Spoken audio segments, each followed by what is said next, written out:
Assalamualaikum warahmatullahi wabarakatuh. Perkenalkan, nama saya Muhammad Dani Maulana. Perkenalkan, nama saya Adam Iqbal Tony.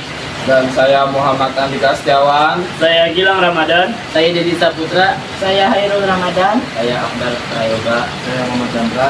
Di sini kami ingin mempresentasikan tentang perubahan-perubahan harta. Nafaqah yang berasal dari kata al-infaq. Dalam bahasa Arab berarti tindakan memberikan atau mengeluarkan. Dalam konteks keagamaan, istilah ini digunakan secara khusus untuk menyiratkan tindakan memberikan yang bertujuan untuk kebaikan.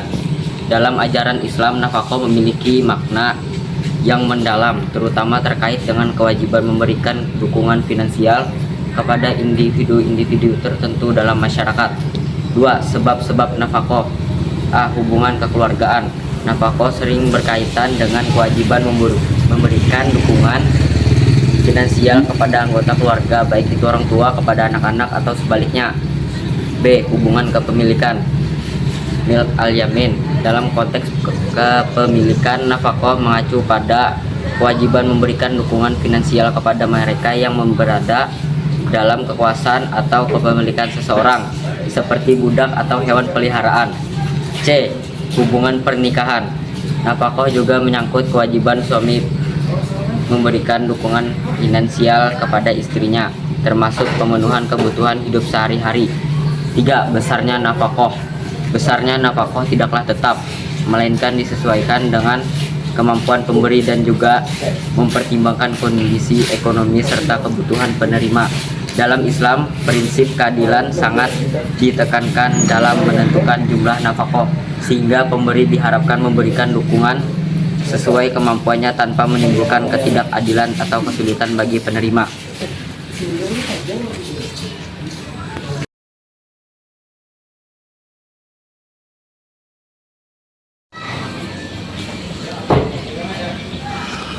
Bang, ini sangat buat hari ini. Terima kasih, Bang. B. Hibah.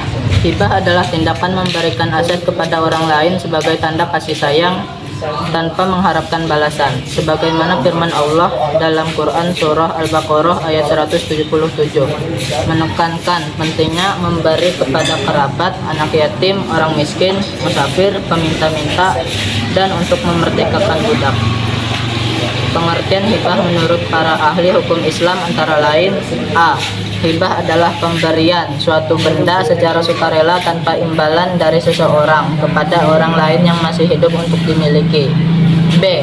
Hibah yaitu pengeluaran harta semasa hidup atas dasar kasih sayang untuk kepentingan seseorang. Zainuddin 2007. Dasar hukum hibah tertera dalam surat An-Nisa ayat 4, yang artinya berbunyi, berikanlah mahar kepada wanita yang kamu nikahi sebagai pemberian yang penuh kerelaan. Kemudian jika mereka menyerahkan kepada kamu sebagian dari mahar itu dengan senang hati, terimalah dan nikmatilah pemberian itu dengan senang hati. 3. Rukun dan persyaratan hibah. A. Pemberi hibah harus balik, melakukan dengan kemauan sendiri, memiliki kapasitas hukum, dan memiliki kepemilikan atas barang. B. Penerima hibah harus teridentifikasi saat hibah dilakukan, tidak berlaku untuk janin dalam kandungan. C. Barang yang diberikan harus nyata, memiliki nilai kepemilikan yang sah, dan dapat dipindahkan kepada penerima. D. Akad, ijab, dan kabul dilakukan dengan pernyataan yang jelas dari pihak penerima dan pihak pemberi. 4. Jenis-jenis hibah. Hibah barang, memberikan aset tanpa harapan imbalan seperti rumah, sepeda motor, atau pakaian. B. Hibah manfaat, memberikan hak guna atau hak pakai atas aset tertentu dengan pemberi tetap memegang kepemilikan terbagi menjadi hibah berwaktu dan seumur hidup. 5.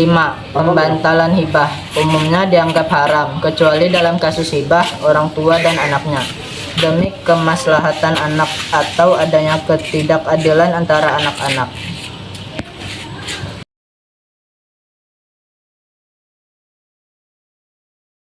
Ya.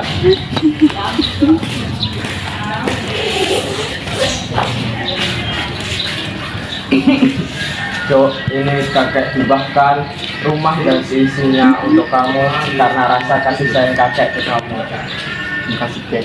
Semoga ini bisa bermanfaat untuk kamu ya, Cok.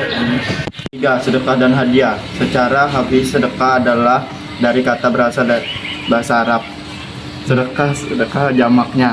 Sedekah yang berakar pada kata sedekah yosuduku, sedekah yang artinya benar. Nyata sedekah merupakan pemberian dari seseorang muslim secara sukarela tanpa batas oleh waktu dan jumlah tertentu. Suatu pemberian yang dilakukan oleh seseorang sebagai kebaikan yang mengharapkan ridho Allah Subhanahu wa taala dan pahala semesta. Hukum sedekah dan hadiah. Hukum sedekah dalam sunnah. Hukum hadiah adalah mubah, bisa dilakukan atau ditinggalkan. Perbedaan antara sedekah dan hadiah. Sedekah untuk terlantar, hadiah untuk berprestasi. Rukun sedekah dan hadiah. Pemberi, penerima, ijab dan kabul barang atau benda. Hikmah sedekah dan hadiah. Hikmah sedekah menumbuhkan ukhuwah, menghindari bencana, dicintai Allah. Hikmah hadiah menjadi unsur kasih sayang, menghilangkan tipu daya dan keadaan asyar.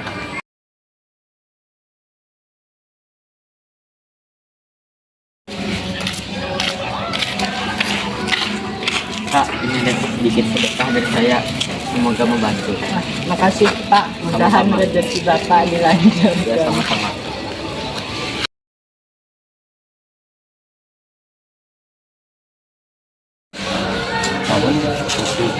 Bal.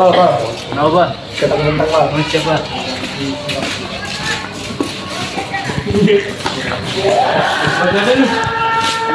Baik, Bal sudah kami kemarin. Terima kasih, Bal. Oke. Yang kelima adalah wakaf. Pengertian wakaf adalah menurut bahasa berarti menahan. Sedangkan menurut istilah, wakaf adalah memberikan suatu benda atau harta yang dapat diambil manfaatnya untuk digunakan lagi bagi kepentingan masyarakat menuju keridhaan Allah Subhanahu wa taala. Hukum wakaf adalah sunnah. Didasarkan pada Al-Qur'an surah Al-Hajj ayat 77 yang artinya, dan berbuatlah kebaikan agar kamu beruntung. Wakaf adalah pencegahan harta dari kepemilikan, melibatkan wakif dan mauquf alaihi sebagai penerima wakaf. Wakaf memacu pada harta yang dapat dimanfaatkan tanpa lenyap, tidak dijual, tidak dihibahkan, dan atau diwariskan. Hasil wakaf disalurkan kepada yang mubah atau tidak dilarang oleh Islam.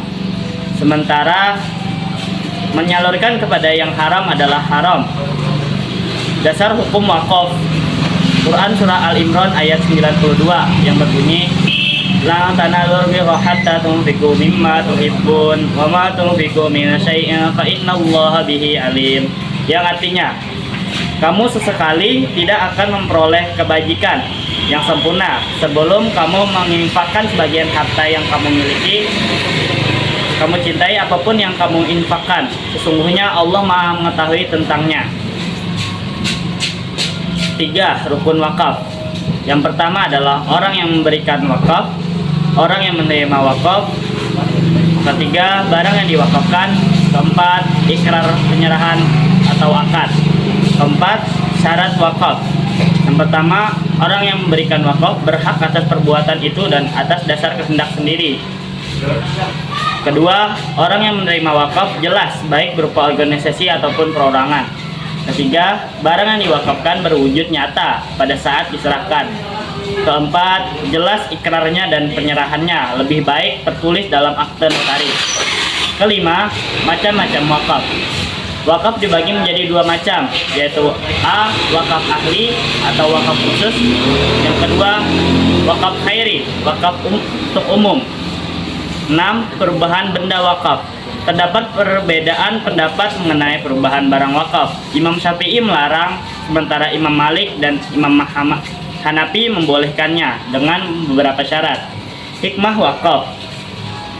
Menanamkan sifat juhud dan menolong kepentingan orang lain, menghidupkan lembaga-lembaga sosial dan keagamaan, memotivasi umat Islam untuk beramal, menyadarkan umat bahwa harta memiliki fungsi sosial yang harus dikeluarkan.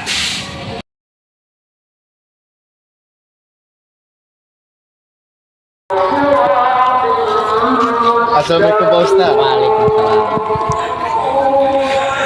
Dulu hendak mewakafkan rumah ini yayasan TPA buat anak-anak. Oh, terima kasih, Dek. Sekian dari kami. Wassalamualaikum warahmatullahi wabarakatuh. Amin.